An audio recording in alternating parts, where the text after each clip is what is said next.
ज्या गोष्टीची आपल्या सगळ्यांना उत्सुकता होती की आपली MHT CET एक्झामची जी आन्सर की आहे PCM आणि PCBची ती फायनली आत्ताच CET सेलने रिलीज केलेली आहे। आणि सगळ्यात महत्त्वाचा आणि इम्पॉर्टंट पॉईंट काय आहे तर आता पुढची प्रोसेस काय आहे, आपल्याला मार्क्स तरी समजले आहेत, मग पर्सेंटाईल किती येणार आहे हा सगळ्यात महत्त्वाचा पॉईंट आहे। त्यामुळे आजचा जो व्हिडिओ आहे ना, आजच्या या व्हिडिओमध्ये मी 2-3 टॉपिक्स कव्हर केलेत। पहिली म्हणजे काय तर तुमची आन्सर की कशी चेक करायची, तुमचे मार्क्स कसे कॅल्क्युलेट करायचे। तिसरी इम्पॉर्टंट गोष्ट आहे पुढची नेक्स्ट प्रोसेस काय असते, ग्रीव्हन्सेस काय आहे याबद्दल। चौथी आणि इम्पॉर्टंट म्हणजे काय तुम्ही मार्क्स समजलेत मग पर्सेंटाईल किती येणार आहे।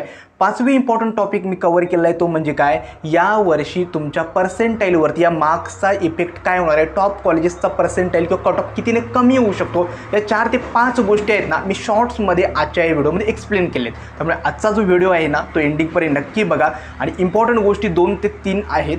पहिली गोष्ट म्हणजे काय चॅनलला नक्कीच सबस्क्राईब करा, कारण का तुमचं जी पूर्ण कॅप ॲडमिशन प्रोसेसची जी काउन्सिलिंग प्रोसेस आहे ती या चॅनलवरती हे व्हिडिओज अपलोड होणार आहेत। दुसरी इम्पॉर्टंट गोष्ट आहे ती म्हणजे काय डिस्क्रिप्शन बॉक्समध्ये मी व्हॉट्सॲप ग्रुपची सुद्धा लिंक दिली आहे, त्याला सुद्धा जॉईन करा। तिसरी आणि सगळ्यात महत्त्वाचा आणि इम्पॉर्टंट पॉईंट म्हणजे काय मी डिस्क्रिप्शन बॉक्समध्ये shift wise toppers feedback form दिलेला आहे, तो सगळ्या मुलांनी भरायचा आहे। तो यासाठी भरायचा आहे जेवढे मुलांनी आपले मार्क्स कॅल्क्युलेट केलेत त्या मुलांनी फिजिक्समध्ये आपल्याला किती मिळाले, केमिस्ट्रीमध्ये किती मिळाले, मॅथमॅटिक्समध्ये किती मिळाले आणि टोटल स्कोर आउट ऑफ 200 किती आलाय तो त्या फॉर्ममध्ये भरा, जेणेकरून मी दरवर्षीप्रमाणे यावर्षीसुद्धा तुमच्या शिफ्टचा टॉपर किती आहे, तुमच्यापेक्षा किती मुलं पुढे आहेत हे सगळं ॲनालिसिस व्हिडिओ मी त्यावरती बनवेल। त्यामुळे मोस्ट इम्पॉर्टंट काय आहे मी डिस्क्रिप्शन बॉक्समध्ये जो टॉपर्स फीडबॅक फॉर्म दिलेला आहे तो सगळ्यांनी भरायचा आहे, त्याच्यावरून मी तुमच्यावरती शिफ्ट वाईज टॉपर्स जे आहेत त्याचा व्हिडिओ मी रिलीज करेल। आणि सगळ्यात इम्पॉर्टंट आणखीन एक शेवटची गोष्ट म्हणजे काय तर मार्क्स कमी आलेत या गोष्टीचा आता विचार करू नका, अजून पर्सेंटाईल येणं बाकी आहे। तर आता पहिला आणि इम्पॉर्टंट पॉईंट म्हणजे काय आता CET सेलने जो आपला रिझल्ट आहे आन्सर की आहे ती रिलीज केली आहे। कशी चेक करायची, तुमच्या लॉग इनमध्ये जा, तिथं रिस्पॉन्स शीट नावाचा ऑप्शन आहे त्याच्यावरती क्लिक करा। PCMची आन्सर की जी आहे म्हणजे तुमचं PCM असेल तर PCM किंवा PCB त्यानुसार तुमची जी आन्सर की आहे ती डाउनलोड करून ठेवा। डाउनलोड नसेल होत तर त्याची स्क्रीनशॉट काढून ठेवा। इम्पॉर्टंट आहे कारण का आपल्याला कमीत कमी वेळ मिळतो, ॲट अ टाईम सगळी मुलं आन्सर की चेक करायला जातात, त्यामुळे ती आन्सर की लोड होत नाही। त्यामुळे सगळ्या मुलांनी काय करायचं आहे जशी ती आन्सर की तुम्हाला डिस्प्ले होईल पटकन ती डाउनलोड करून ठेवा, नाहीतर त्याचे स्क्रीनशॉट काढून ठेवा। कारण का तुमच्या शिफ्टमध्ये कोणते क्वेश्चन चुकीचे आहेत किंवा पुढे तुमच्या पर्सेंटाईलमध्ये जर काही प्रॉब्लेम आले ना तर ती ॲज अ प्रूफ म्हणून तुम्ही CET सेलकडे क्वेरी रेज करू शकता की माझे मार्क्स इतके होते, मला पर्सेंटाईल इतकंच आले। त्यामुळे ती खूप इम्पॉर्टंट आहे, सगळ्या मुलांनी आन्सर की जी आहे ती रिस्पॉन्स शीट तुमच्याकडे ठेवायची आहे, ही होती इम्पॉर्टंट गोष्ट। आता दुसरं म्हणजे काय नेक्स्ट प्रोसेस काय आहे, आता तुम्हाला आन्सर की दिसलेली आहे, आन्सर कीमध्ये कोणते क्वेश्चन चुकीचे आहे, कोणते क्वेश्चन्स तुम्ही मार्क केलेत, बरोबर क्वेश्चन कुठला आहे ते सगळं समजलं आहे। मग तुम्ही काय करा तुमचा जो फिजिक्स केमिस्ट्री आणि मॅथमॅटिक्स आणि टोटल स्कोर आहे ना तो कॅल्क्युलेट करून ठेवायचा आहे। मग आता नेक्स्ट प्रोसेस काय असते तर CET सेलने आपल्याला स्पेसिफिक टाईम दिलेला आहे, याच्यामध्ये आपल्याला ग्रीव्हन्स रेज करायचं आहे। ग्रीव्हन्स म्हणजे काय, समजा एखाद्या मुलाने आपली रिस्पॉन्स शीट चेक केली, त्याच्यामध्ये त्याला वाटलं की माझ्या शिफ्टमध्ये या क्वेश्चनचं आन्सर CET सेलने चुकीचं दिले आणि माझ्याकडे प्रूफसुद्धा आहे की मला या टेक्स्टबुकमध्ये ही क्वेश्चन अशा पद्धतीने सॉल्व केला आहे आणि याचं आन्सर हे माहीत आहे, मग तो क्वेश्चन CET सेलकडून चुकला आहे। मग अशा सिच्युएशनला आपण काय करायचं ग्रीव्हन्स रेज करायचा। मग तुमच्या लॉग इनमध्ये ग्रीव्हन्सचा ऑप्शन आता इनेबल होईल, त्याच्यामध्ये जाऊन तुम्ही तो चुकीचा क्वेश्चन चूज करायचा, त्याचं जे स्पेसिफिक सोल्युशन आहे ते सुद्धा प्रूफ म्हणून तुम्ही अपलोड करायचं आणि ग्रीव्हन्सचे जे चार्जेस आहेत ते आय थिंक 1000 रुपयाचं असतील, 1000 रुपये तुम्ही पे करायचे आणि ग्रीव्हन्स रेज करायचा। आता CET सेल काय करतं महाराष्ट्रातून जेवढ्या मुलांनी चुकीच्या क्वेश्चनसाठी ग्रीव्हन्स रेज केला आहे ते सगळे कलेक्ट करतं, त्यांना व्हेरीफाय करतं की खरंच हे क्वेश्चन चुकलेत का आणि त्यानुसार जे क्वेश्चन CET सेलकडून चुकले ते एकतर काय करू शकतं आन्सर कीमध्ये चेंज करू शकतं किंवा सगळ्या मुलांना बोनस मार्क्स देतं। Generally CET cell bonus marks देत नाही,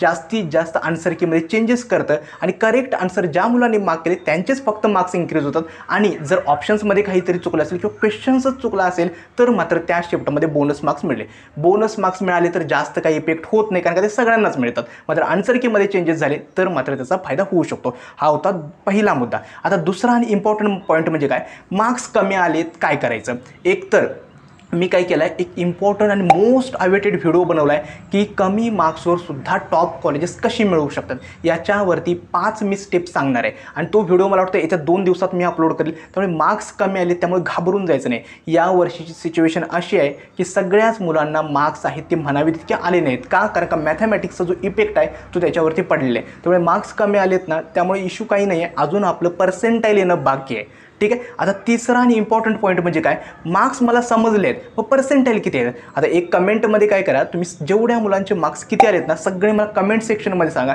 जेणेकरून मला सुद्धा समजू देत की मुलांची मार्क्सची रेंज आहे ती किती आहे, पर्सेंटाईल किती येणार आहे, हे मोस्ट इम्पॉर्टंट आहे. आणि यावर्षी आशा काय आहे की कमी मार्क्सवर सुद्धा सगळ्या मुलांना चांगलं म्हणावं तितकं पर्सेंटाईल नक्कीच मिळणार आहे, 100% मिळणार आहे. त्यामुळे घाबरून जाऊ नका की मला 50 मार्क्स मिळाले, 60 मार्क्स मिळालेत. यावर्षी आशा आहे की चांगलं पर्सेंटाईल तुम्हाला नक्कीच मिळणार आहे. त्यामुळे मार्क्स हा एक इश्यू झाला, परंतु मार्क्सवरून अजून तुमचं पर्सेंटाईल येणं बाकी आहे, तुमच्या पर्सेंटाईलवरून तुमचं कॉलेज येणं बाकी आहे. त्यामुळे 2 सिच्युएशन्स आपल्या हातात आहेत. त्यामुळे कमी मार्क्स मिळाले हे रिग्रेट करण्याऐवजी तुम्ही काय करू शकता, तर तुमच्या मार्क्सवरून बऱ्यापैकी कॉलेजचा रिसर्च चालू ठेवा की कुठलं कॉलेज मिळू शकतं, कुठली ब्रँच चूज करायचे, याचा रिसर्च तुमचा आता सुरू असू द्यात. ठीक आहे. आता मार्क्स वर्सेस पर्सेंटाईलचा व्हिडिओ मी काही वेळातच मी रिलीज करेल, कारण का त्याच्याबद्दलच आता मी शिफ्ट वाईज मार्क्स वर्सेस पर्सेंटाईलला परफेक्टली एक बेस्ट व्हिडिओ ॲनालिसिस करून मी तुमच्यासोबत ठेवेल. आता इम्पॉर्टंट आणि सगळ्यात महत्त्वाचा शेवटचा पॉईंट म्हणजे काय, मार्क्स कमी आले टॉप कॉलेज मिळणार आहे काय. सगळ्याच मुलांचे जे टॉप कॉलेजचे कट ऑफ आहे ते जनरली थोडे हाय आहेत. मग जर तुमच्याकडे कॅटेगरी असेल, कॅटेगरीचा बेनिफिट असेल किंवा स्पेशल रिझर्वेशन कोटा असेल तर नक्कीच सगळ्या मुलांना कमी मार्क्सवर सुद्धा बऱ्यापैकी कॉलेजेस मिळतात. आणि हा विचार मनातून काढून टाका की मला मार्क्स कमी आल्यामुळे मला इंजिनिअरिंगला ॲडमिशन मिळणार नाही. बऱ्यापैकी इंजिनिअरिंग कॉलेजच्या ज्या सीट्स असतात की आपण 3 नंतर सुद्धा वॅकंट राहतात. त्यामुळे सगळ्या मुलांनी एक गोष्ट विचारता, सगळ्या मुलांना मार्क्स भलेही 5 किंवा 10 मार्क्स जरी मिळाले ना तरीसुद्धा ॲडमिशन मिळणार आहे. फक्त काय होतं, थोडं तुम्हाला कॉम्प्रोमाइज करावं लागतं, मग ते कॉलेजमध्ये असेल किंवा ब्रँचमध्ये असेल. त्यामुळे मार्क्स कमी आलेत हा रिग्रेट करत बसू नका. सगळ्या मुलांनी व्यवस्थित आपले जे पर्सेंटेज आहेत त्याच्यावरती आणि कॉलेज रिसर्चवरती फोकस करा.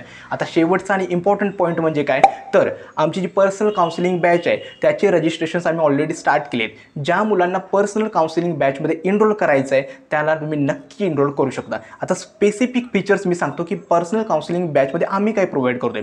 पहिली आणि इम्पॉर्टंट पॉईंट काय, तर तुम्हाला डाऊट सपोर्ट. आता बाकी ठिकाणी जर बघाल ना काउन्सिलर्स वगैरे काय करतात, व्हॉट्सॲप सपोर्ट वगैरे देतात. आता होतं असं की तुम्ही ज्यावेळी त्यांना मेसेज सेंड करता त्यांचा रिप्लाय कधी सीन होईल, कधी त्यांचा रिप्लाय येईल, या गोष्टी होतात. त्यामुळे डाऊट सपोर्ट हे सगळ्यात मेन फीचर आम्ही प्रोव्हाइड करतो. आमचे पर्सनल नंबर म्हणजे मी स्वतःचा पर्सनल नंबर मुलांसोबत शेअर केलेला असतो बॅचच्या. कोणत्याही स्टेजला काही डाऊट असेल, तुमचं ॲडमिशन कन्फर्म होईपर्यंत डायरेक्टली तुम्ही कॉल्सवर तुमचे सगळे डाऊट्स क्लिअर करू शकतात, जेणेकरून ॲडमिशन प्रोसेसमध्ये तुम्हाला काही इश्यू येणार नाही. सेकंड असतं, आता तुमचे मार्क्स समजले, त्याच्यानंतर तुमचं पर्सेंटाईल, कॅटेगरी, तुम्हाला कॉलेज ब्रँच कुठे हवे त्यानुसार एक पर्सनल कॉलेजची जी लिस्ट आहे ती आम्ही तुम्हाला बनवून देतो. तीच तुम्हाला ऑप्शन फॉर्ममध्ये अपलोड करायची आहे. आणि असं नाही की एकच लिस्ट सगळ्या मुलांना दिली जाते, प्रत्येक विद्यार्थ्याशी डिस्कस करून, त्यांच्या पेरेंट्सशी डिस्कस करूनच ती लिस्ट तुम्हाला दिली जाते. तिसरं आहे ती म्हणजे काय, CETच्या कॅप प्रोसेसच्या स्टेजेस जशा चालू होतात, मग त्या कॅप रजिस्ट्रेशन असेल, डॉक्युमेंट व्हेरिफिकेशन असेल, ऑप्शन फॉर्म फिलिंग असेल, त्यानुसार प्रत्येक स्टेजला आम्ही विद्यार्थ्यांचे लाईव्ह सेशन्स घेतो, तुम्हाला फॉर्म फिलिंग वगैरे कसं करायचं याबद्दल गाईड करतो.